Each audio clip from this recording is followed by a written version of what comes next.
I am a young, white, educated male. I got really, really lucky, and life isn't fair. Those are not my words. Those are the words of Evan Spiegel, the co-founder of Snapchat. According to Forbes, he was the youngest self-made billionaire in the world at one point. Aged only just 24, he reached $1 billion. What's interesting is how he acknowledges the privileges that he's had. And it makes us think about who we look up to in society.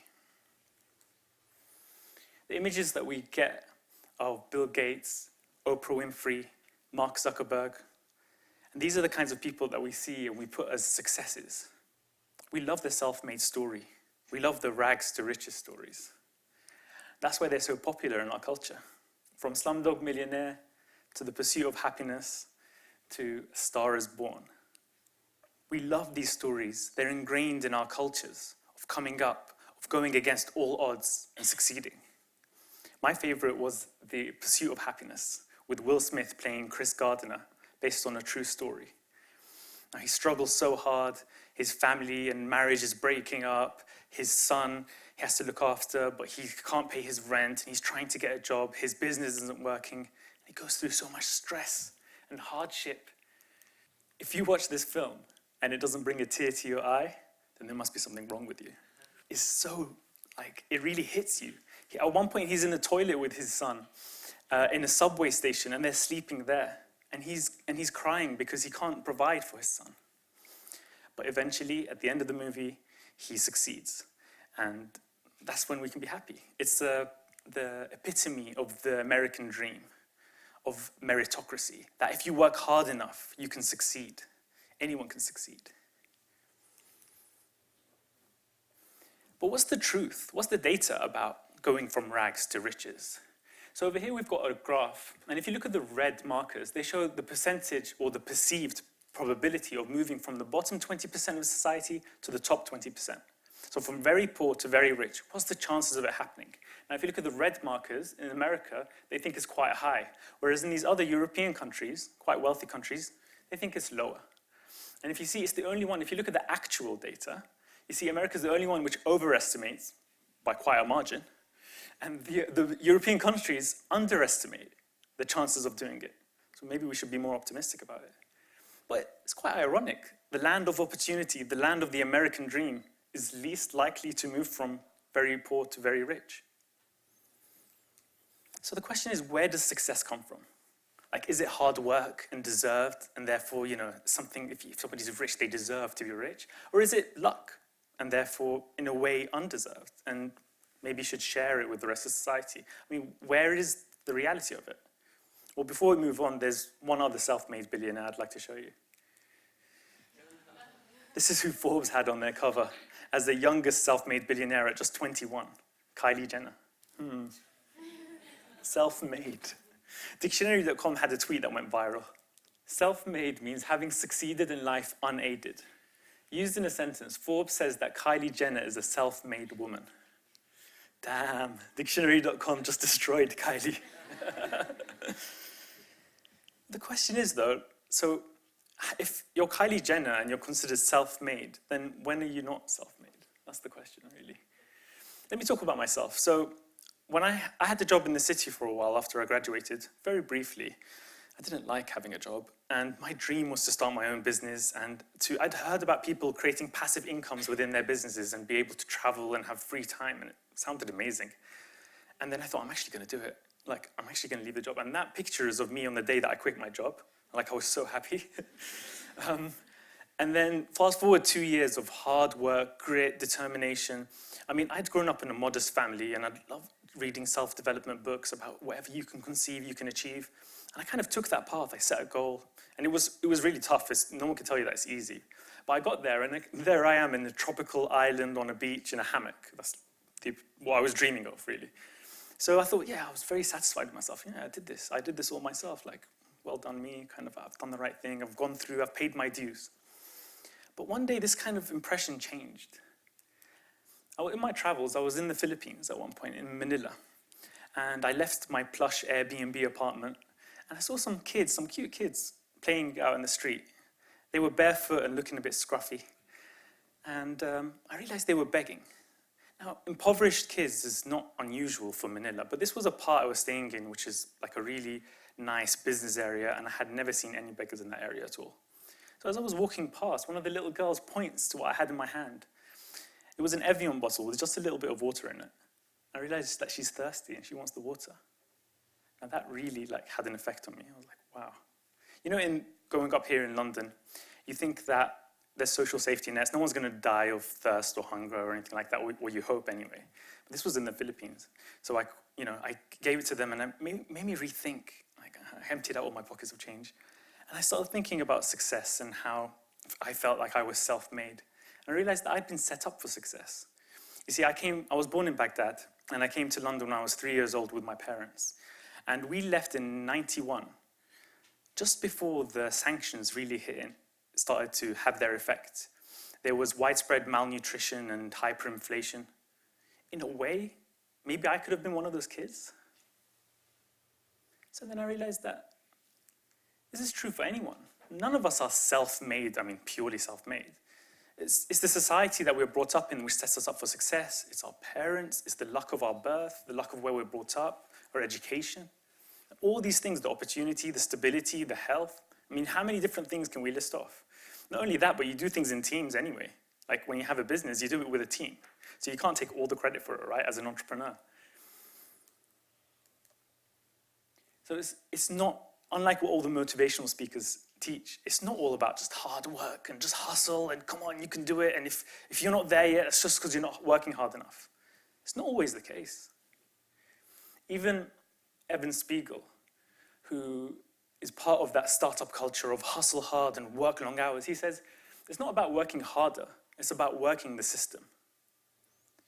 That was interesting because I don't believe he means that in an unethical sense. I think he's saying that you need to leverage what you already have going for you, what privileges you already have.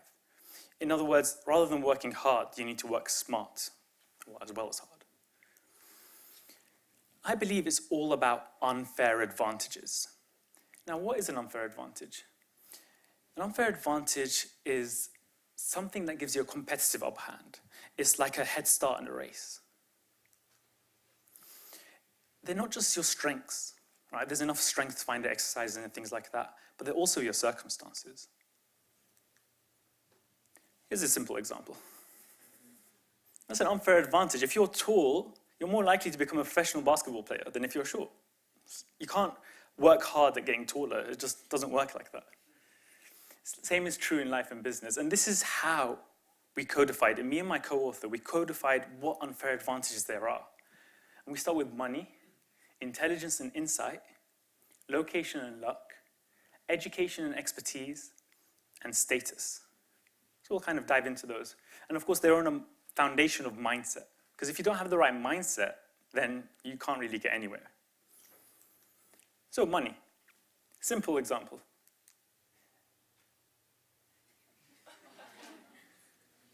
Trump, Dad gave me a small loan of $1 million. Is there much more to say? Intelligence and insight. So we've got here on the top right, the Collison brothers. You might not have heard of them, but if you do any online shopping, your payment probably went through their app, which is called Stripe. And it became a $1 billion app, and they became billionaires. They grew up in rural Ireland.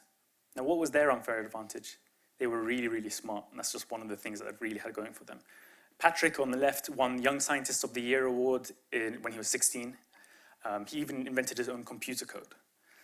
John, on the right, got the highest ever exam results in the Irish Leavers exam, which is the exam you take just before you go to university. On the bottom there, we've got Sarah Blakely, the founder of Spanx. She's a billionaire from the insight that she had. Now, she realized that women like ties for the fact that they can compress and create a nice, firm silhouette. Now, her status as a woman helped her have that insight. I don't think a man would have realized that. So, in this case, her status helped her to have her insight. We've got location and luck. It's all about being at the right place at the right time. A good example is Mark Zuckerberg. He started Facebook in Harvard, and it was exclusive to Harvard, which is the most prestigious school in the world, university in the world.